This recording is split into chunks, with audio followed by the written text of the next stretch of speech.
Hello, my friends. Once again, thank you for joining us on this Wednesday, 7 p.m. Eastern Time. You are at Kardec Radio. This is Spiritism, a closer look, and I'm your host, Luiz Lima. I have a special guest for you tonight. Before we get into that, if you have any comments, any suggestions, any questions, you can always go to kardecradio.com or our Facebook, Spiritism, a closer look page, and just post your comments in there. Tonight, we are going to take a closer look at one of the apostles, one of the disciples. We are going to look at Jesus and Bartholomew. Yeah, it's going to be very interesting. I think I got just the person who can help us because she's got some very interesting information to bring us about the subject. Here she is, Carol Correa. Carol, how are you? Good. How are you, Luis? Good. Very glad to have you here to discuss and enlighten us with such an important passage in Jesus' teachings. Yes, thank goodness we have Humberto de Campos, the Spirit, to thank for that. He has done a wonderful job transcribing real-life accounts of Master Jesus's encounters with the apostles. Yeah, it's I think the book that you referred to, Boa Nova. Exactly. It gives us angles that we wouldn't have in any other way. It's almost like a unique transcript of things. It truly is. Yes, in the foreword of the book, Humberto de Campos tells us that he went to the schools of the gospel in the spiritual realm, and he was able to watch multidimensional videos of Master Jesus's real life experiences. And the book, Good News, is a compilation of 30 of those real life scenarios which he witnessed in an indirect way through the schools of the gospel in the spiritual realm. Yeah, can you believe this? It gives me chills. I know, yes. It's such a unique and beautiful blessing for us to have someone who has actually witnessed Master Jesus's footsteps, yes, literally transcribing them to us. So what does it tell us about Jesus and disciple Bartholomew? Right. So the chapter from the book Good News that we are going to be referring to tonight is chapter 8, entitled Take Heart. And in this particular account, Humberto de Campos transcribes an encounter between Master Jesus and Bartholomew.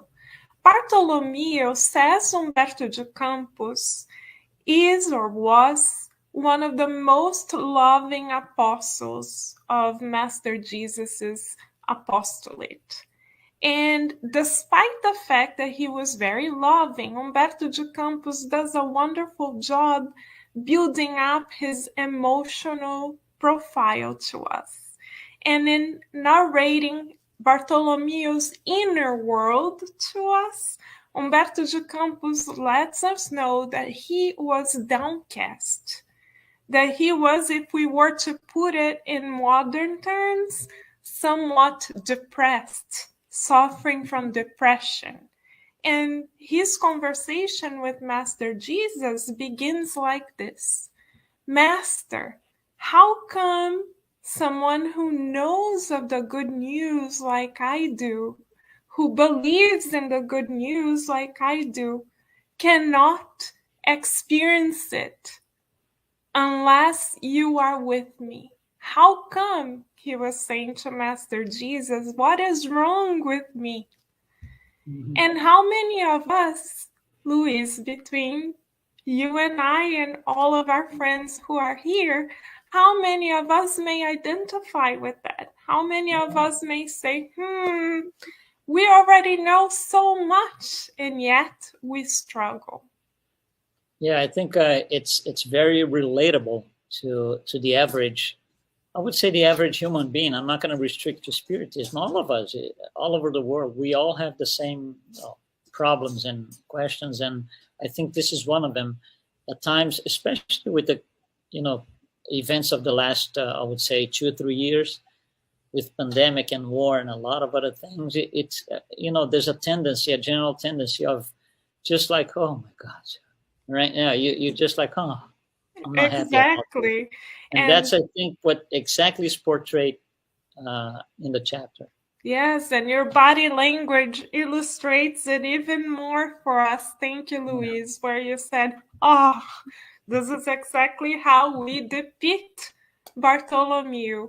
And here comes the best part, the part of the dialogue that we are most grateful for, because now we get to hear Master Jesus's approach with Bartholomew. And Master Jesus says, and we quote, "Bartholomew, have you heard of good news that does not bring joy?"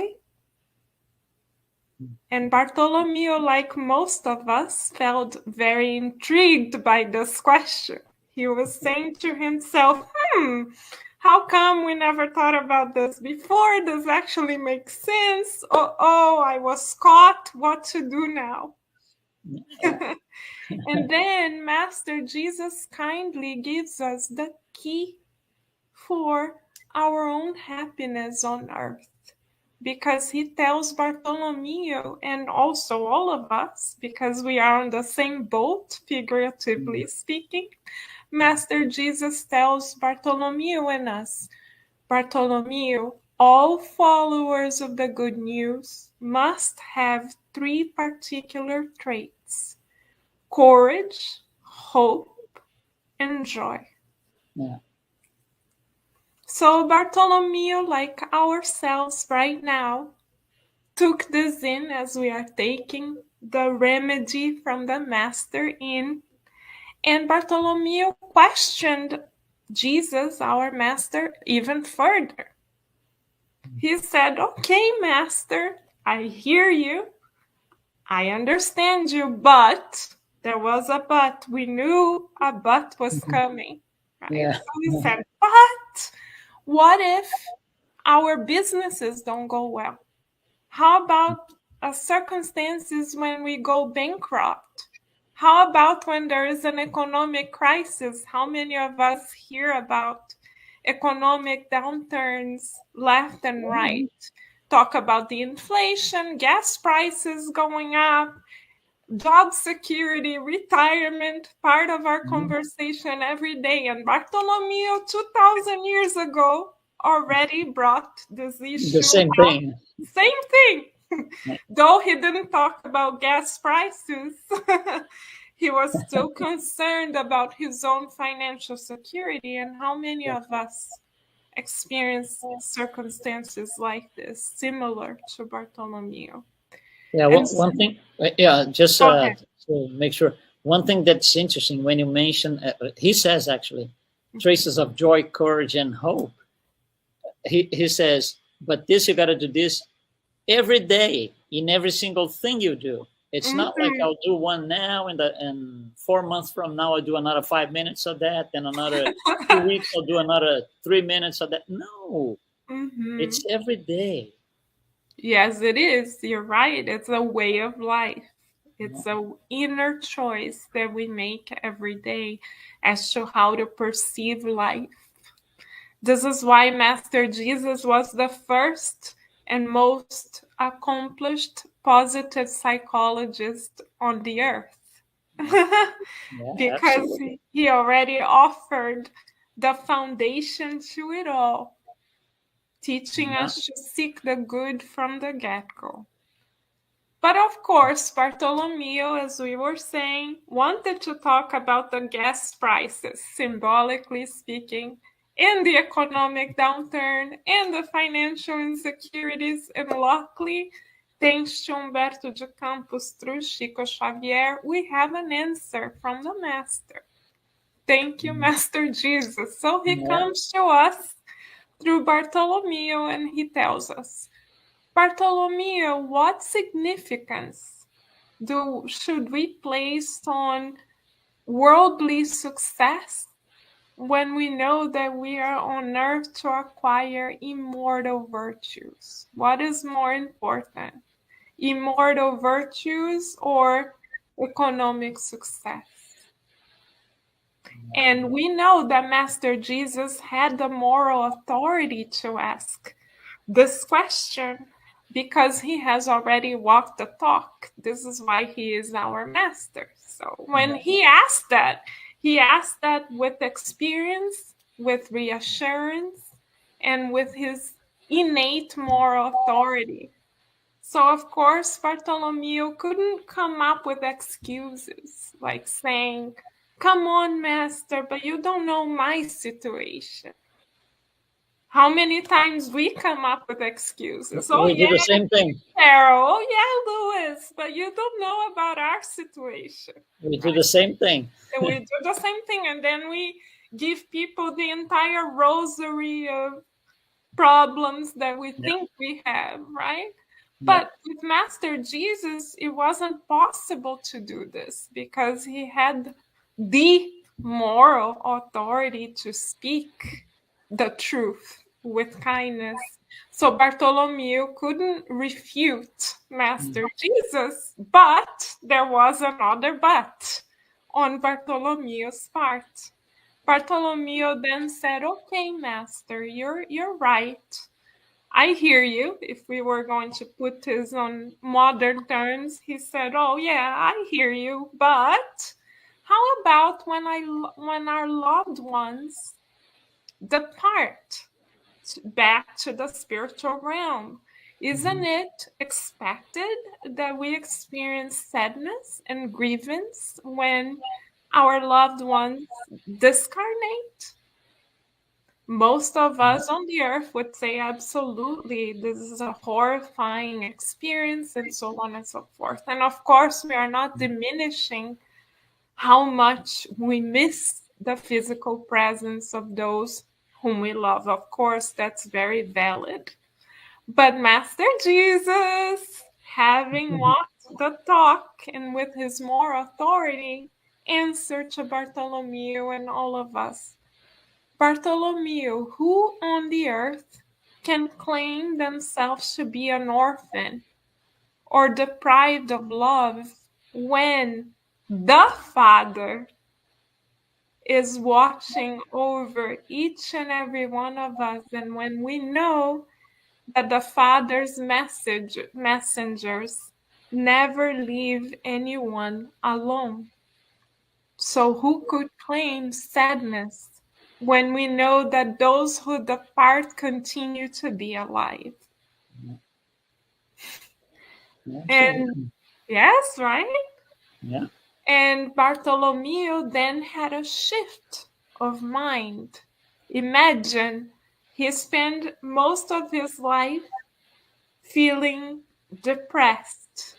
Then he spends 10 minutes speaking to the Master, and he has such a strong internal shift that when he goes back to his daily life and experiences the same triggers that caused his sadness before, he's now able to find joy.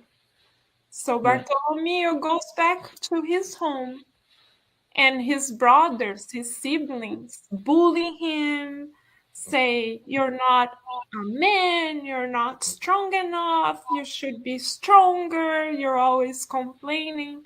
And before speaking with Master Jesus, he would be depressed. But because he had this encounter with the Master and he took heart, was able to say, "Well, I understand them. We understand them because they don't know what we do. They don't know Master Jesus. If they knew Master Jesus, they would think differently. So yeah, let me give them a break." And he went on revisiting all of his relationships and adding a positive twist to it, seeing the good in all of them, to the point that the next morning, when he went to meet with Master Jesus, at the time that Master Jesus greeted those who wanted to speak to him, Master Jesus says Humberto de Campos noticed a smile that he had never seen before. Yes. Yeah.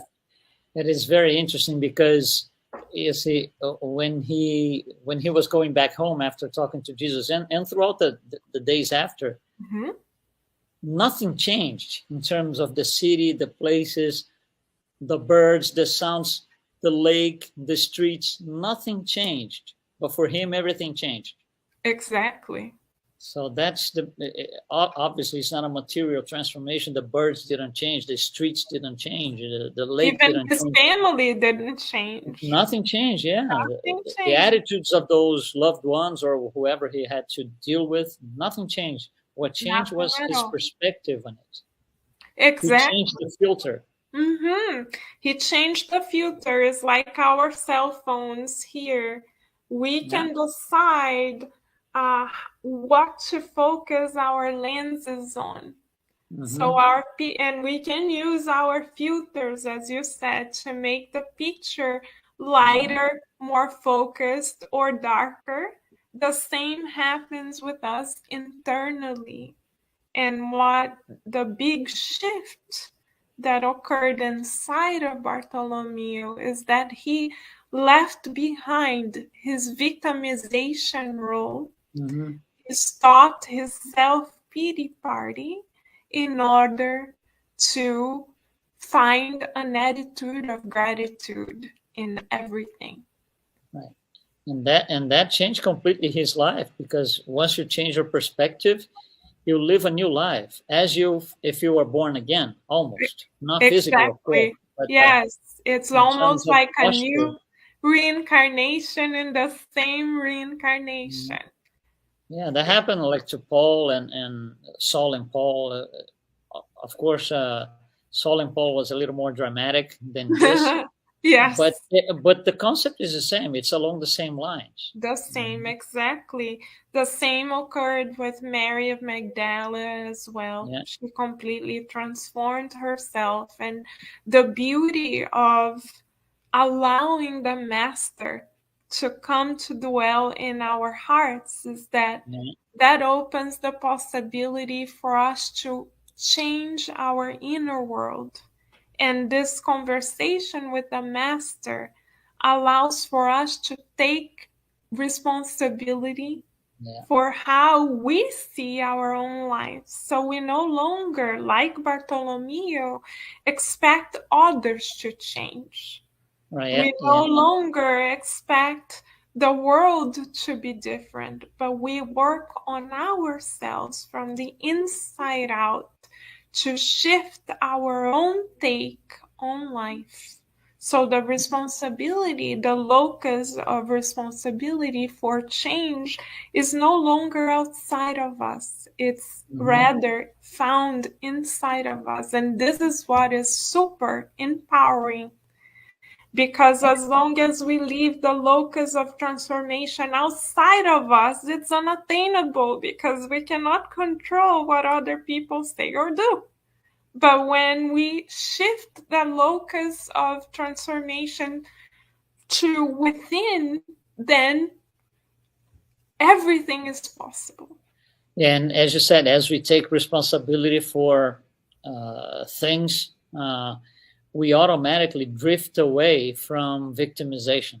Exactly. Automatically. It's either or. There are mutually exclusive events. You are either one or the other. So as we take responsibility and go that route, we automatically abandon the route that leads to victimization. And that's the beauty of, I think, the part of the teaching. Actually, I don't know if you agree with that, but I think there's a piece of Bartholomew in all of us. Oh, I absolutely agree. There's a certain amount of Bartholomew inside of all of us. Yes, and we all reincarnated to walk the road that he learned to walk with Master Jesus. Yes. Yeah. It's a beautiful story. It's well, the whole book is very interesting, but this particular one has I mean, it's the kind of chapter that you need to read 3 or 4 times to Absolutely. begin to grasp its meaning. It's Yes. very profound, deep, very philosophical. Yeah. The way it was written, the way it was put through the words, it's Yes. very philosophical. It's one of Umberto those de things that, Campos is an artist with words. Yeah. yeah, it calls for reflection. You know. Mm-hmm.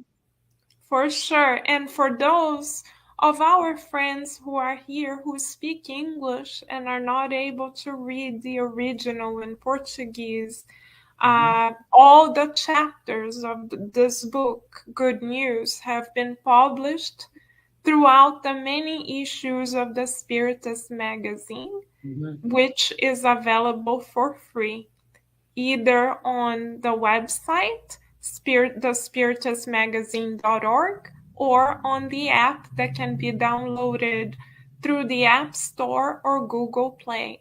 So our friends who beautifully speak English can have access to the very text that we are discussing today as well. Yeah. I think as the conversation goes along between them, Jesus and Bartholomew, at least that's the way the books describes. As you go along reading, I think there's a point where he himself, Bartholomew, and the reader, we understand this is the point of no return. From now on, he can't go back anymore. He can't be the old Bart, right? The old Bart. He has to be the new one. Yeah. Because it will not make sense. It's a matter of logic almost.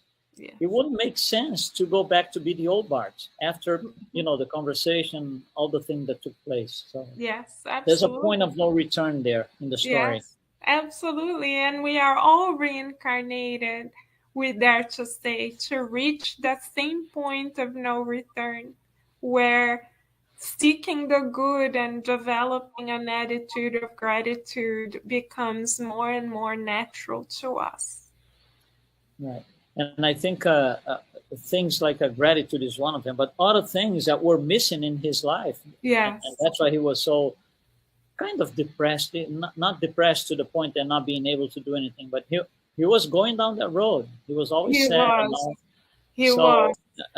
It's not just gratitude. It's a lot of things because we know these things, but for us, they are still very fragmented. We can't sustain. We know gratitude. At times, we are very grateful for, great things or smaller things, and we feel absolutely happy and grand about it.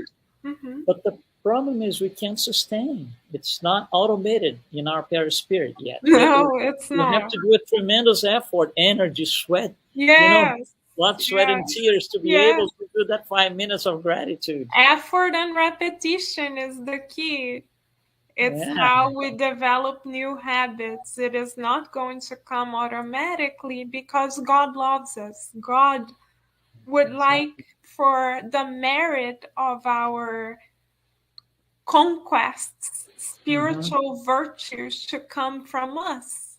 So rather than spoon feeding us the virtues that we are for certain on the pathway to acquiring, God allows for us to be faced with situations like in the case of Bartholomew that are challenging, so that through sweat, tears, effort, repetition, we are able to awaken the latent light that is in us.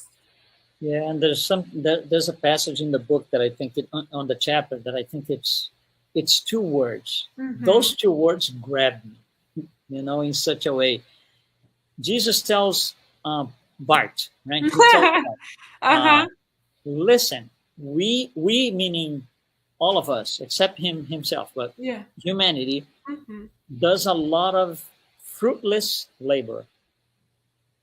Oh, wow. You work and work and work and labor here, labor there, and you don't do anywhere, don't get anything accomplished there, spiritually speaking. And that's very frustrating. Of course it is. And that will tend to, make us go towards victimization. Oh, I've been doing this and I've been doing that, a lot of effort. I do this and things don't come the way, the outcome is not what I expect. So he explains that fruitless labor is the problem. You can do the same labor, but with a different mindset. Exactly. You see, Bart did not change any of his actions in terms of activities. He was still a fisherman. He was still doing his work. He was still seeing the same people. He was still walking through the same streets, going by the same lake. But everything was different because, you see, he changed from fruitless labor to productive labor. Exactly. That was, I think, the great teaching behind all of this. I agree, yes. And Master Jesus also brought to Bartholomew's attention that the reason we experience so much frustration, unneeded frustration, almost voluntary suffering, is because we choose to prioritize our own will, what we think is good for us. But we are not used to prioritizing God's will. We are not used to looking at our lives from a higher perspective and understanding that when we are challenged, it's not because God doesn't love us. It's the opposite. It's because God loves us that we are challenged so that we can come out of our comfort zone and through effort and repetition progress spiritually. For instance, how would Bartholomew Bart learn to be patient, for instance, if he didn't have challenging relatives? If he had reincarnated in a quote unquote picture perfect family, he would not have had so many opportunities to develop understanding and patience. Exactly. So is it the case that God dislikes him? No, it's the opposite. Because God believes in Bart's divine potential, God grants him the exact context, framework needed for his virtues to sprout like flowers in a garden. Yeah, very often what we want is not what we need. Exactly, and God knows best, of course. So he sends us what we need down our way, and we complain. It's pride that doesn't allow us to see God's beautiful messages of love always. Yeah. Right? Carol, we're approaching the end. Let me just say a few words about our friend Bart, right? Please. So he's this righteousness of character. This, guy trying to do everything good, very sweet. When he was dealing with the people, the disciples, the apostles would go out on the field trying to help people. He was this sweet man. And at the end of his life, he got incarcerated, like most all of them, not only the apostles, but Christians in general. So he was incarcerated. He was supposed to be taken out for execution. And of course, he's in prison, and there are soldiers, watching him, and all of them, so they wouldn't flee. So he was in prison, and he would remember on and on and on that one conversation with Jesus, and they lived together. They were together for a long time, for 3 years, if you will. But that one conversation in prison, he would, relive that on and on and on and on. And he said, well, I'm at my last leg here. I'm on my last leg. Jesus was also on his last leg on the Last Supper. So this is my Last Supper here. So I better make good use of it. So he's in this cell, maybe 3 by 3 under whatever conditions, being treated awfully by the soldiers and all of those who are going to execute him. So he starts praying deeply, deeply. And he remembers Jesus, and then he starts feeling his mother in spirit. She had already died, in spirit, approaching him. So he has this clear vision of her by his side. And then the soldiers finally come in and get him out of prison and take him to the place where he was going to be executed. And they start beating him, deeply and badly, really bad. And then at one point he sees, so he has his eyes closed. He doesn't want to see blood everywhere. So he has his eyes closed and he sees two hands approaching him. And he looks carefully at the hands. And what does he see? Stigmata. You see the marks of the cross in the hands. So this is a vision. He looks up and Jesus lifts him and takes him and says, I came to pick you up. I came to take you. And he takes him. So you just gave me the chills. That's such a beautiful encounter. The Master never leaves us, right, Luis? Yeah, that's true. So anyway, I think it was a very interesting discussion that we did here. There's a lot to think about. This calls for a lot of reflection on our part and our audience too. If you're following us here, it requires us to stop for a minute, maybe go back to the book and read it again, analyze. There's a lot of information underlines. There's a lot of emotions that are in between lines. And I think we all can benefit a lot from rereading, if you haven't, reading for the first time, the story. It's just beautiful. Anything that has to do with Jesus is beautiful anyway.